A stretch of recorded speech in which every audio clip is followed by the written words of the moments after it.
দর্শক স্বাগত জানাচ্ছি আজকের এই ভিডিওটাতে। আমি আজকে কথা বলতে চাই সিলেটের বিএনপির রাজনীতি নিয়ে এবং বিএনপির অভ্যন্তরীণ রাজনৈতিক কুন্দল যেটা সেটা আসলে আজকে নাও দীর্ঘদিন ধরেই রাজনীতি কুন্দল দল উপদল গ্রুপের মধ্যে বিভক্ত ছিল, সেটা আজকে অনেকটা প্রকাশে এসেছে। আমরা আজকে দেখতে পেলাম যে সিলেট সিটি কর্পোরেশনের সাবেক মেয়র আরিফুল হক চৌধুরী এবং সিলেট মহানগর বিএনপির ভারপ্রাপ্ত সভাপতি কয়েসলুদ্দির মধ্যে তর্কাতর্কির যে ভিডিওটা ভাইরাল হয়েছে, আসলে কি সেটা একদিনেই হয়েছে কিনা? আপনারা জানেন যে সিলেট বিএনপির রাজনীতিটা একটা মেরুকরণ চলতেছে দীর্ঘদিন ধরে। অনেকেই খন্দকার মুক্তাদির, যিনি সিলেট 1 আসনে নির্বাচন করেছেন 2018 সালে এবং বিএনপির চেয়ারপারসন বলি আর তারেক রহমানের বলি, উনার খুব ক্লোজ মানুষ, একজন ব্যবসায়ী মানুষ। উনার পিতাও একজন রাজনীতিবিদ ছিলেন, সিলেট 1 আসনের সাবেক এমপি ছিলেন। উনার যে একটা বলয় তৈরি হয়েছে এবং জনাব আরিফুল হক চৌধুরী সিটি কর্পোরেশনের সাবেক মেয়র, উনি সিলেট জেলা বিএনপির সাবেক সভাপতি ছিলেন, সিলেট মহানগর বিএনপিরও সভাপতি ছিলেন। আজকে মূলত খন্দকার মুক্তাদির এবং আরিফুল হক চৌধুরী দুইটা বলয় এখন সিলেটের রাজনীতিতে বিদ্যমান আছে এবং খন্দকার মুক্তাদির বলয়ের নেতা হিসাবেই মহানগর বিএনপির ভারপ্রাপ্ত সভাপতি জনাব কয়েসলুদ্দিকে জেনে থাকেন অনেকেই। এই বিতর্ক বা তর্কাতর্কি স্টেজ থেকে কয়েসলুদ্দির বক্তব্য দেওয়ার সময় আরিফুল হক চৌধুরী ছেড়ে আসাটা, এটা অন্তত দৃষ্টিকটু, যেটা আসলে অনেকেই নিতে পারবেন কিনা জানি না। কিন্তু রাজনৈতিক শিষ্টাচারের মধ্যে যখন একজন সভাপতি আসন থেকে এসে বক্তব্য দিচ্ছেন, ওই প্রোগ্রামটাতে কিন্তু আরিফুল হক চৌধুরী প্রধান অতিথি ছিলেন। উনি ওনার জায়গা থেকে এসে যখন উনি বক্তব্য দিয়ে চলে গেছেন, সভাপতির বক্তব্য দেওয়ার সময় কয়েসলুদ্দি ওনার যে বিষয়ে কথাগুলো উঠেছিল সেগুলো ব্যাখ্যা করছিলেন, তখন আরিফুল হক চৌধুরী পুনরায় স্টেজ থেকে উঠে অনেকটা আরিফুল হক চৌধুরী কয়েসলুদ্দি স্টেজে চলে আসেন। ভিডিওটা আপনারা দেখলে বুঝতে পারবেন।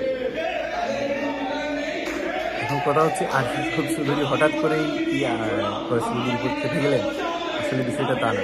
আমরা জানি যে সিলেট সিটি কর্পোরেশনের মেয়র থাকাকালীন সময়ে আরিফুল হক চৌধুরী এবং কয়েসলুদ্দি তখনকার কমিশনার, উনি প্যানেল মেয়র এক ছিলেন, কিন্তু ওনাকে এই দায়িত্বটা না দেওয়ার জন্য বেশ টালবাহানা করেছেন আরিফুল হক চৌধুরী, এমন একটা আমরা অভিযোগ শুনি এবং পত্রিকার রিপোর্টের মাধ্যমে জানতে। এই রাজনৈতিক যে প্রভাব বিস্তারের যে জায়গাটা, বর্তমানে আমরা জানি কয়েসলুদ্দি সহ অনেকেই খন্দকার মুক্তাদিরের বলয়ে আছেন এবং আরিফুল হক চৌধুরী অনেকটা রাজনৈতিক মাঠে তিনি কিছুটা কুণ্ঠাস অবস্থায় আছেন আমার মনে হচ্ছে।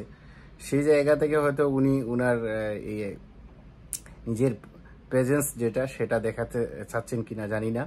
এবং তিনি কিছুদিন আগে লন্ডনে এসে সফর করে গেছেন, জনাব তারেক রহমানের সাথে ওনার সাক্ষাৎকার হয়েছে এবং উনার শুভাকাঙ্ক্ষী যারা, ওনারা আশা করতেছিলেন হয়তো আরিফুল হক চৌধুরী সিলেট 1 আসন থেকে নির্বাচন করতে পারেন। তো এই জায়গায় আসলে সিলেট 1 আসনে খন্দকার মুক্তাদির আগেও একবার নির্বাচন করেছেন, আরিফুল হক চৌধুরী এখন নিজেকে ক্যান্ডিডেট দাবি করতেছে। এই যে স্বার্থের দ্বন্দ্ব তৈরি হয়েছে মধ্যখানে, খন্দকার মুক্তাদিরের বলয় থেকে আপনার দেখা গেল যে কয়েসলুদ্দি ভাই ভারপ্রাপ্ত সভাপতি হয়ে গেলেন বিএনপির। এই যে দ্বন্দ্বগুলা, এই ইন্টারনাল কনফ্লিক্ট যেটা, এটা আসলে দিন দিন প্রকাশ্যে আসতেছে এবং আমি বলবো যে সিলেট জেলা এবং মহানগরে খন্দকার মুক্তাদিরের বলয়টা বেশ স্ট্রং হয়ে উঠেছে।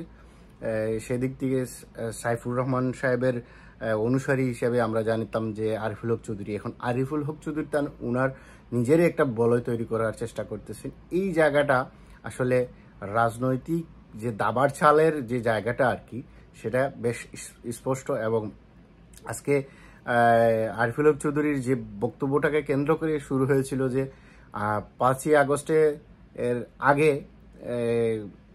ওনারা কোথায় ছিলেন, আরিফুল হক চৌধুরী এইরকম একটা বক্তব্য দিয়েছিলেন। সেই বক্তব্যকে খনন করতে যখন যান কয়েসলুদ্দি, তখনই আসলে এই আরিফুল হক চৌধুরী স্টেজে উঠে এসে বলেন যে আমি যে জায়গা থেকে বক্তব্যটা দিয়েছি সেটা খণ্ডন করুন। কিন্তু যেভাবে তিনি উঠে এসেছেন সেটা আসলে শিষ্টাচারের মধ্যে পড়ে কিনা সেটা একটা বড় বিষয়। এবং আপনাদেরকে বলে রাখি, সিলেটের রাজনীতিতে আরফিল হক চৌধুরী কিন্তু একজন ম্যাজিশিয়ান হিসেবে আমরা জানি। উনি বিভিন্ন সময় ওনার রাজনৈতিক খেলাটা দেখিয়ে থাকেন। এবার উনি যেটা লন্ডনে গিয়ে যে বক্তব্যটা দিয়েছেন, যে জুবাইদুর রহমানকে, জনাব তারেক রহমানের স্ত্রীকে, উনি সিলেটের সন্তান, উনাকে সিলেট এক আসন থেকে নির্বাচন করানোর জন্য, অ্যাকচুয়ালি এটা এই দাবার চালটা মূলত খন্দকার মুক্তাদিরকে টেকানোর জন্যই। কেননা খন্দকার মুক্তাদির নমিনেশনের দিকে যখন নির্বাচন হবে, তখন বিএনপির পক্ষ থেকে সিলেট এক আসনে কিন্তু খন্দকার মুক্তাদির অনেকটা এগিয়ে থাকবেন। সেই জায়গাতে আমি মনে করি না যে আরফিল হক চৌধুরী সাহেবের সিলেট এক আসনে প্রার্থিতা বা নমিনেশন পাওয়া বিএনপির পক্ষ থেকে সম্ভব হবে। আমি মনে করি উনার এই রাজনৈতিক পক্ষ থেকে উনি যে চালটা দিয়েছেন যে জুবাইদুর রহমানকে সিলেট এক আসনে নিয়ে আসাটা, এটা উনার একটা খেলা আর কি, যেটা হয়তো খন্দকার মুক্তাদির বলয় নিজেদেরকেও অনেক ক্ষেত্রে ব্যাকফুটে চিন্তা করতে পারে। সেই জায়গাগুলা, সেই কনফ্লিক্টগুলা এবং অভ্যন্তরীণ অনেক বিষয় যেগুলার ক্ষোভের বহিঃপ্রকাশ আমরা দেখতে পেলাম যে আজকের এখানে, এবং সিনিয়র দুজন রাজনৈতিক নেতার মধ্যে এবং একই দলের এইরকম বাকবিতণ্ডা আসলে ওনাদের নেতাকর্মীরা কিভাবে নেবে সেটা বড় বিষয়, এবং হাইকমান্ডের পক্ষ থেকে এটা কিভাবে ডিল করা হবে সেটাও একটা বড় বিষয়। এবং দেখা যাক আমরা শেষ পর্যন্ত কি হয়।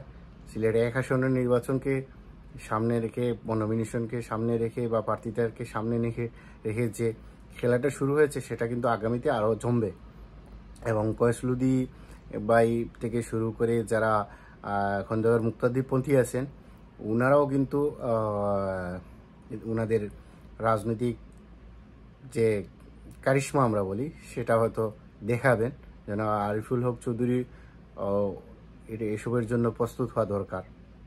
লেটস সি সামনেতে কি হয়।